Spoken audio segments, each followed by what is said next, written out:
Hey, what's up, Street Talks? Eric from the Eric from Street Photography blog. So I wanted to do a quick video vlog with you, just sharing some practical thoughts about what I want to talk to you about. Lots of things, right? So the basic notion that how to essentially make more photographs. So I think the biggest issue I actually see photographers face is this.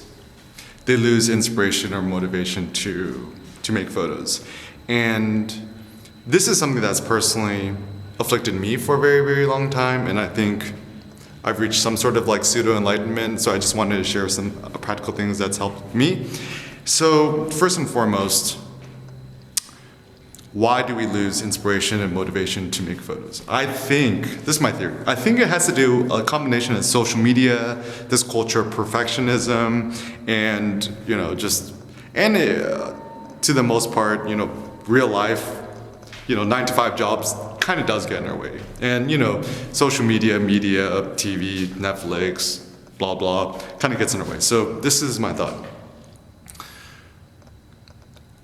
There is too much of this striving to make perfect photos that will get lots of likes on social media, whether it be Facebook, Instagram, and so forth.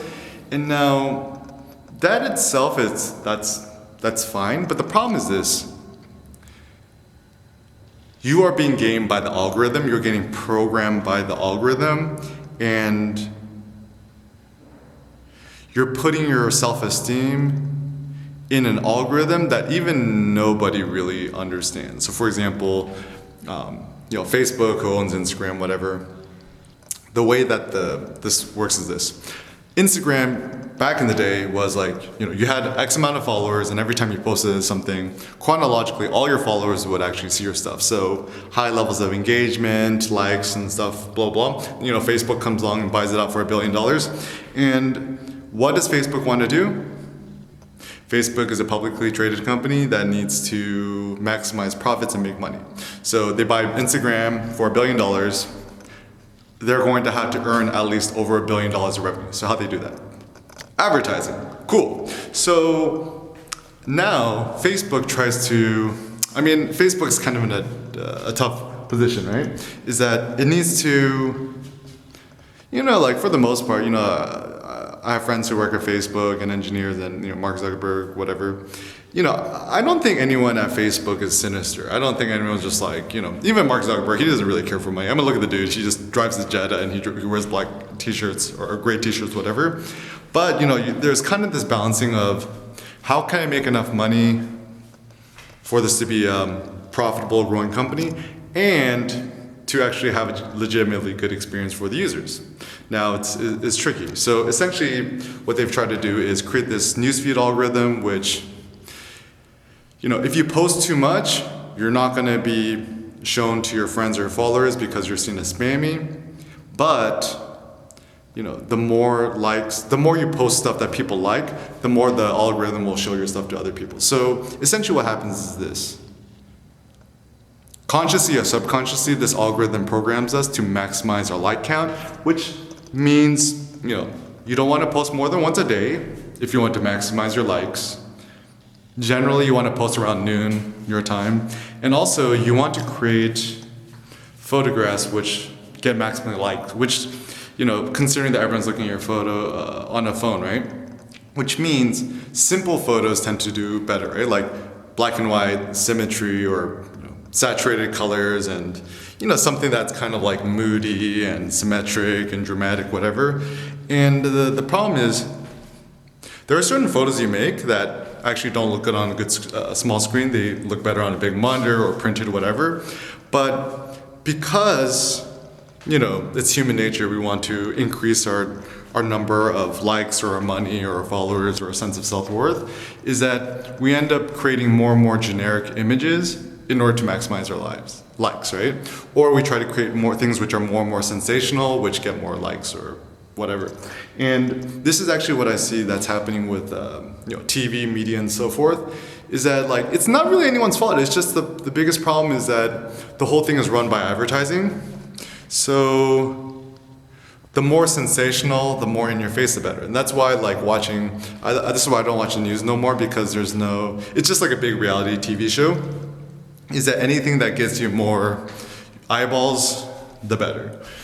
And now us as photographer, artists, creators, individuals, where does that leave us? That leaves us in the sense that we feel like a little bit helpless, right? Like there's kind of a little bit this learned helplessness. And also like most of my friends who've been on social media for a while, sooner or later, they just kind of like feel a little bit like empty. They're just like, dude, is this the point of life? Is just to go out, make good photos, upload to Instagram or Facebook or whatever, and just get a bunch of likes? Like it feels a little bit vacuous and hollow and empty. And also you kind of get a little bit fucked in a position where, let's say, you got 1 trillion followers on Instagram, but you don't have your own website, blog. All your followers are trapped within that platform. So you end up being trapped in that platform. So you end up getting fucked. And this actually happened to a lot of my friends.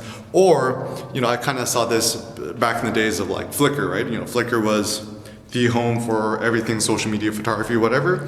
And then once Instagram took over, all the photographers who were once Flickr famous essentially faded into obscurity. Why? Because they weren't able to transition. And, my next prediction is going to be the same thing, is that like sooner or later, I don't know if TikTok takes over or, what's the next thing after Instagram. Same thing is that like, once there's something new after Instagram, right? All those people who have like 1 trillion followers on Instagram are going to be fucked because all your followers are trapped within that platform. And even now, I've been talking to some people that I know. I think it's like kind of insane. Like, let's say you have 100,000 followers. The algorithm is so, shifted right now that only like 5% or 1% of your followers will actually see whatever you post. And the only way to get more of your followers to see what it is, you got to boost the post, you got to give them 10 or 20 bucks, and and then you get more access. So essentially, you just kind of end up getting trapped. It's like, I call this like digital sharecropping. You just end up getting trapped in this platform. Now, what is the practical solution beyond all this? I think, and it's funny because like now I'm like 32 and I started photography more seriously when I was like 21, 22. So I've been in the game for like a decade.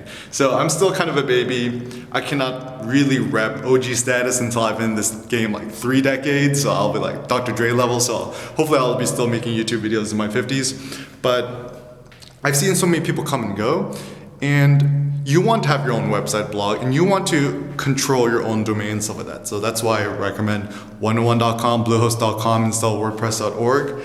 And you want to have your own home, you want to have your own domain. And as long as the internet remains open and free, this is going to be the best place to do things. And even now, like, every once in a while I'll upload something to YouTube and get like some sort of copyright violation or something like that. So I'm kind of also realizing that I'm like, I'm still posting to YouTube, but I'm also cross-posting to my blog because I have via WordPress.com's Jetpack plugin. I think I pay like 10, 20 bucks a month, and I get like free web hosting for the videos. So I cross-post it to my blog as that video, and I'm also putting on a podcast and MP3 files. So essentially, I don't want to be trapped, and I don't like to say the word censored, but I don't want to be in a position where at any moment my stuff could be taken down or silenced or whatever. And once again, as long as the internet remains open and free, the only way to do this is through your blog. And this is why it's tricky, because when you create your own website blog, WordPress.com is probably the easiest way to get started.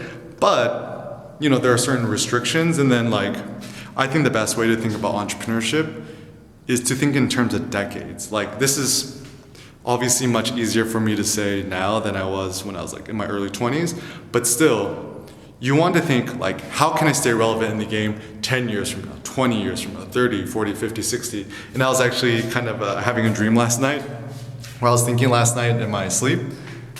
I kind of saw my life flash between my eyes. It just, I was kind of counting my years. I imagined myself, right now I'm 32. By the time I'm 33, 34, 35, 30, 40, 41, 42, 50, 51, 60, 70, 80, 90, 100. So I personally aspire to live to be 120 in excellent health. I don't want to live forever, but I want to live as long as I can.